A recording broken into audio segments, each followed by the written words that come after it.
우리는 늘 소재에 둘러싸여 생활하고 있죠. 먼저 음식을 담는 도자기, 화장실의 세면대와 변기, 그리고 휴대폰이나 항공기 부품에 공통적으로 사용되는 소재가 뭔지 알아요? 바로 세라믹이에요. 세라믹이라고 하면 비금속이나 무기질 재료를 높은 온도에서 가공, 성형하여 만든 도자기류 같은 걸 말하는 거죠.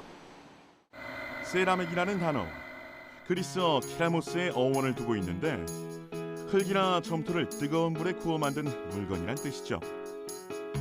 이 세라믹은 인류의 역사와 함께 왔다면서요? 신석기의 토기가 도자기의 기원이죠. 기원전 25,000년 전 인류 최초의 토기가 발견됐다고 하니 정말 오래됐죠? 세라믹이라고 하면 그게 전통 세라믹과 파인 세라믹 이렇게 두 종류로 나눌 수 있다고요. 천연 광물을 원료로 사용하는 전통 세라믹은 금속과 달리 녹이 슬지 않으며 플라스틱보다 높은 열에 잘 견디고 화학적 침식에 강한 특성이 있죠. 또 잘 마모되지 않기도 하고요. 특히 열탕이나 소독 세척에도 잘 견뎌내는 장점과 플라스틱 용기에서 주로 발생하는 발암 물질인 피스페놀 A나 포름알데히드 같은 환경 호르몬이 검출되지 않아 유해 성분으로부터 안전하다는 장점을 갖고 있죠. 또 용기 표면에 내용 물질이 스며들지 않아 세균 번식에 대한 걱정을 줄일 수도 있죠. 그리고 자외선의 노출을 막아 신선도 유지에 도움이 되죠. 이런 세라믹 소재의 특성을 살려 최근엔 위생이 중요한 아기 젖병이나 부패 방지에 특히 신경 써야 하는 가정용 밀폐 용기, 화장품 용기 등 다양한 방면에서 세라믹을 이용한 제품이 개발되고 있다고요. 천연 도자기의 친환경적인 특성을 그대로 가져온 만큼 안심하고 사용할 수 있는 거죠. 더 크게는 집을 지을 때 사용하는 유리, 타일, 단열재 등도 모두 세라믹으로 우리 생활을 편리하고 안전하게 도와주고 있죠. 그렇다면 파인 세라믹이 어떨까요? 파인 세라믹은 비금속 무기 물질에 특정 성분을 추가 정제하거나 정밀 공정에서 작업해 원하는 특성을 극대화한 물질이라고 할 수 있죠. 파인 세라믹으로 만든 광통신용 유리 섬유는 초고속 통신의 신경과 핏줄이라고 할 수 있죠. 또 휴대폰의 심장 박동인 고주파를 만드는 건 역시 파인 세라믹이죠. 제품을 소형화, 경량화할 때에도 파인 세라믹이 큰 역할을 하죠. 특히 스마트폰 한 개 부품이 700개라고 하면 이 중 600여 개의 부품이 파인 세라믹이라고 해요. LCD, PDP 모두 세라믹 소재 유리기판과 투명 전극을 사용하고 있죠. 특히 PDP는 전체 소재의 90% 이상이 파인 세라믹이죠. 우주선이 대기권을 탈출하거나 귀환할 때 지구 대기와의 마찰로 인해 발생하는 1500도의 높은 온도에도 견딜 수 있는 것은 표면에 부착된 내열과 단열 효과가 뛰어난 파인 세라믹 타일 덕분이죠. 파인 세라믹은 우리 몸의 건강을 위해서도 필요하죠. 우리 몸의 뼈와 가장 유사한 소재로 생체 거부 반응을 줄여주거든요. 정말 알면 알수록 세라믹의 활용도는 무궁무진하네요. 하지만 완벽해 보이기만 하는 세라믹도 단점은 있죠. 세라믹의 가장 크고 유일한 단점이 무엇이냐면 잘 깨진다는 것입니다.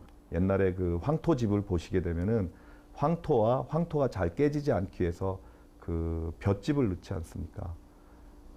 그런 거와 유사한 개념을 세라믹에 응용하기도 하고, 그 다음에 그 세라믹과 세라믹 내에서 어떤 그 강도를 증진하기 위한 여러 메커니즘들을 밝혀내고 있습니다. 그래서 세라믹을 좀 더 질기게 만드는 노력들을 하고 있습니다.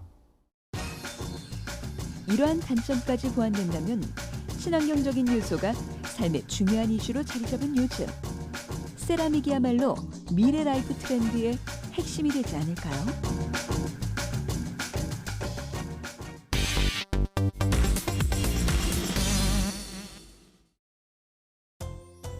시원한 그늘과 열매를 제공하는 나무.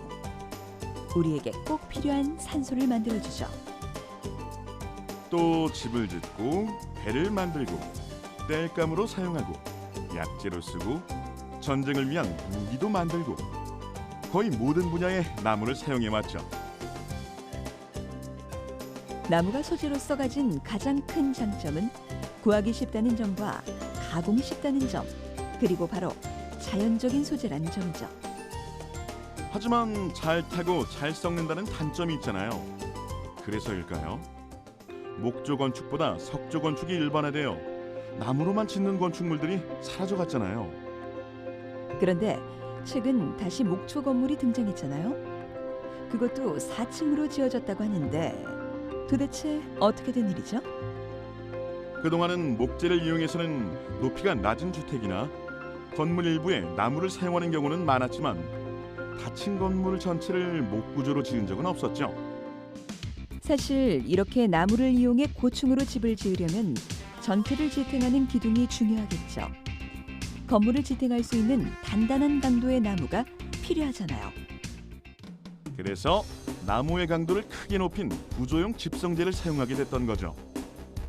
집성재는 목재가 가지고 있는 옹이라든지 결점을 분산시키는 효과가 있다고 해요. 기본적으로 목재보다 강도가 훨씬 크고 강성도 크기 때문에 구조 안전성을 확보할 수 있는 거죠.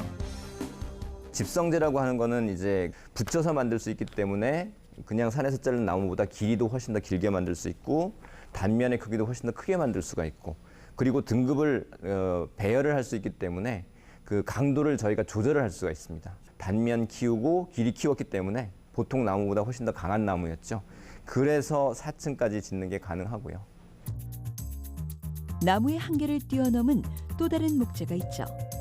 바로 불에 잘 타지 않는 목재죠.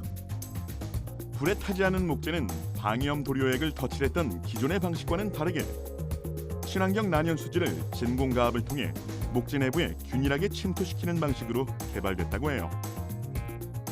불에 타지 않으면서도 목재 본래의 기능까지 그대로 유지할 수 있다니 이게 정말 우리가 아는 나무가 맞나 싶네요. 나무의 특정 요소만을 활용하는 경우도 있어요. 바로 나무 성분의 40% 이상을 차지하는 셀룰로스라고 해요.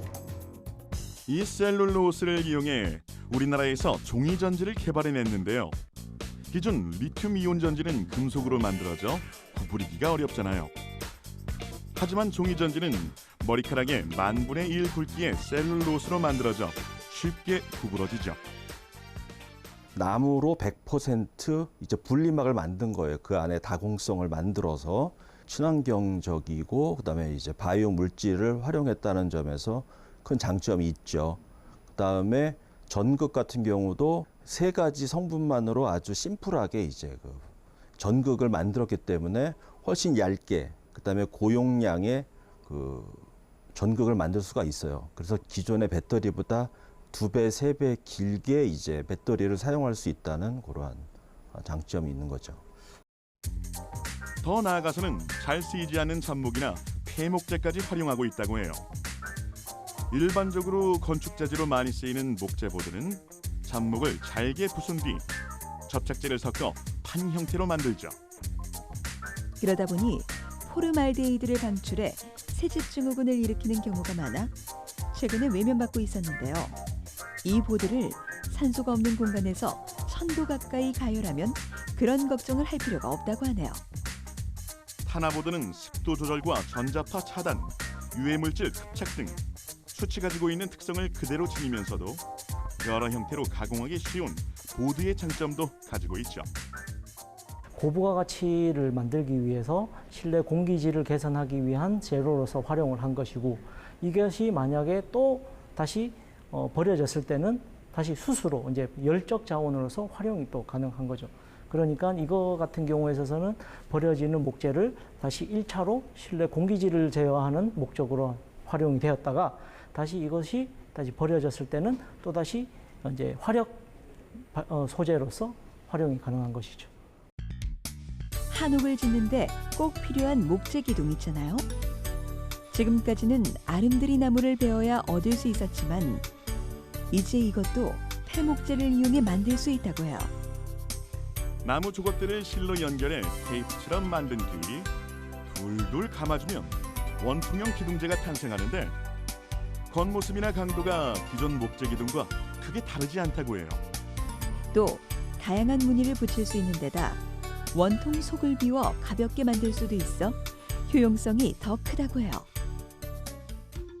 작은 아이디어로 버려질 뻔한 폐목재가 새로운 목재로 재탄생했네요.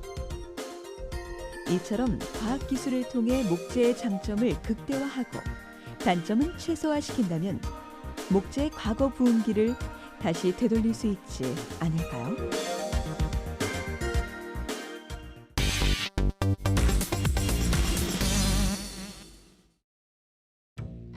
석기 시대, 청동기 시대, 철기 시대를 거쳐 지금 우리는 플라스틱 시대에 살고 있다고 할 수 있죠.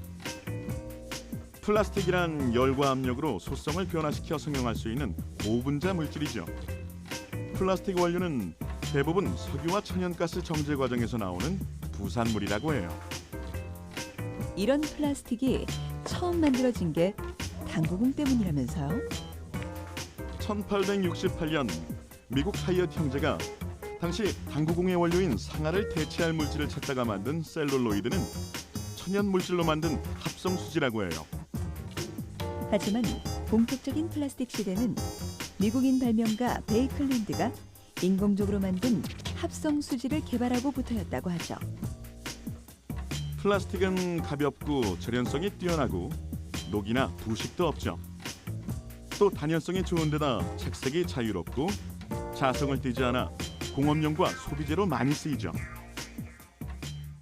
일반적으로 어떤 우리가 뭐 기계 부품이라든가 뭐 옛날에는 다 이렇게 쇠로 많이 어떤 금형을 뜨고 그랬는데 그러다 보니까는 무겁기도 하고 어떤 그런 굉장히 가공 공정도 어렵고 그런데 그 어떤 이런 그 합성 수질의 소재가 개발이 되면서 그런 그 가장 좋은 특징은 가공이 굉장히 좀 용이화되는 거, 쉽대라는 거 그렇게 하고 그런 장점 때문에 갈수록 그런 그 이 합성 수지에 대한 그 수요가 늘어나고 있는데 현재 플라스틱의 용도는 가정용품이 전체 40% 정도로 가장 많이 쓰이고 다음으로 포장용 30%, 전기 전자제품, 건축재료, 자동차 등의 순서로 쓰인다고 해요. 플라스틱은 기본 구조에 어떤 특성을 더하느냐, 어떤 수정을 하느냐에 따라 그 종류가 수만 가지에 달한다고 해요.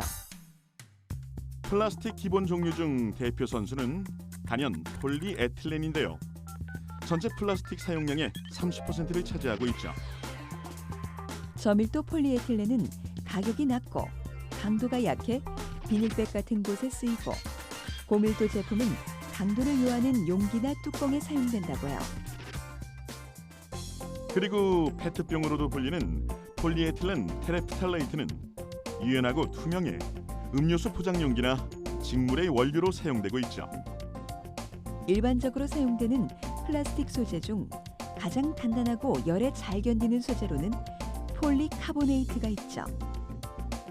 비행기 유리창이나 방탄차 외장재로 쓰이는 게 모두 폴리카보네이트죠. 최근에는 슈퍼플라스틱으로 불리는 신소재 폴리케톤이라는 소재도 개발됐죠. 산성용액에 담궈도 녹아내리지 않고 200도가 넘는 뜨거운 기름에서도 형태를 그대로 유지한대요. 나일론보다 2배 이상 질긴 데다 마모나 충격에 견디는 힘도 기존 소재 14배에 달한다고 하니 거기에 인체에 유해한 일산화탄소를 원료로 하기 때문에 대기 중 유해가스도 줄일 수 있다니 일석이조죠. 이러한 플라스틱의 변신은 아직 끝나지 않았죠. 기존 재료의 한계를 뛰어넘는 플라스틱의 발전 가능성이 무궁무진한 만큼 앞으로 플라스틱이 또 어떤 분야에서 우리의 삶을 이끌어갈지 기대해봐도 좋겠죠?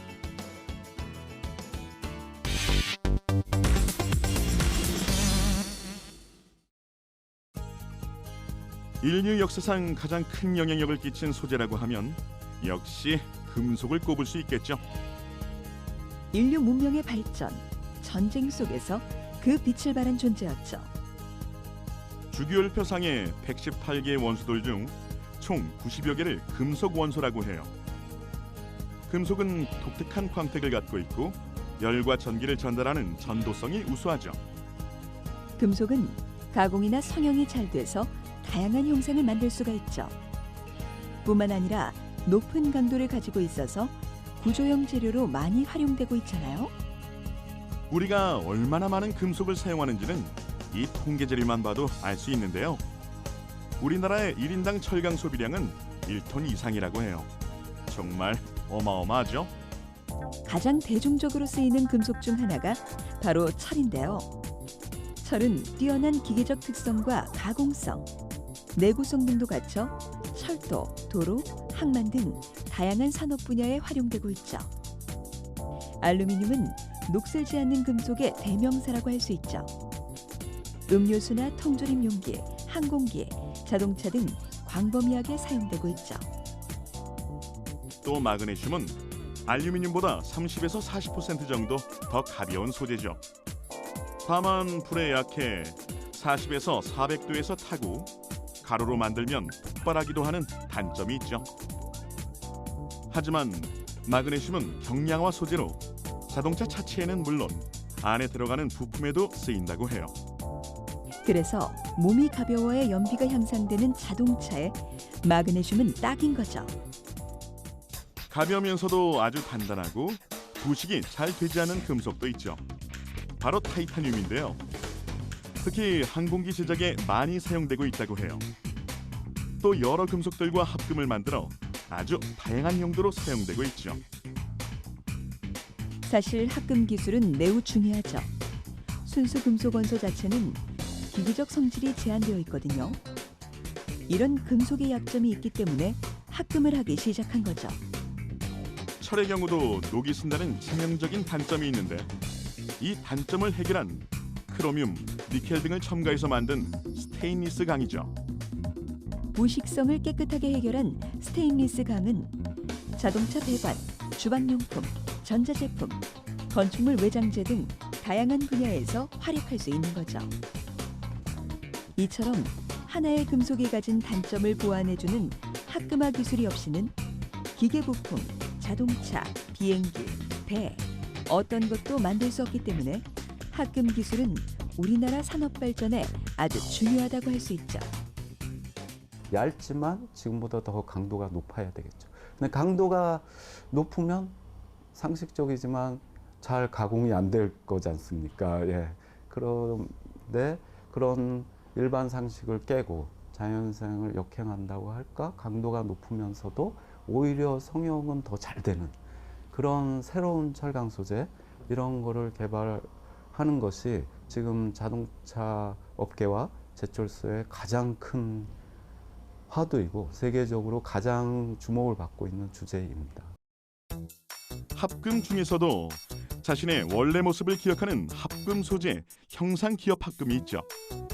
금속과 금속을 섞는 과정에서 아무리 형체를 바꾸어 놓아도 일정 온도만 되면 재형상을 찾도록 인위적으로 조절하는 거죠.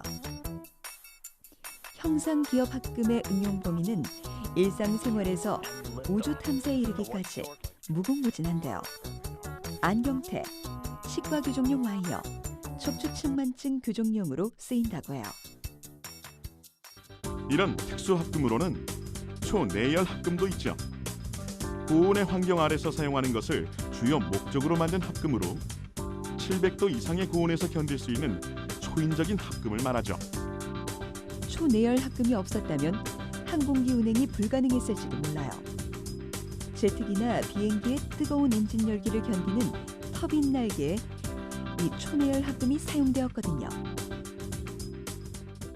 합금을 통해 다시 태어난 금속이라는 소재엔 불가능이란 없어 보이네요. 아직 놀라긴 일러요. 금속의 발전은 아직 진행 중이라고 해요. 다양하게 시도되는 금속의 변신, 기대해 볼 만 하겠죠?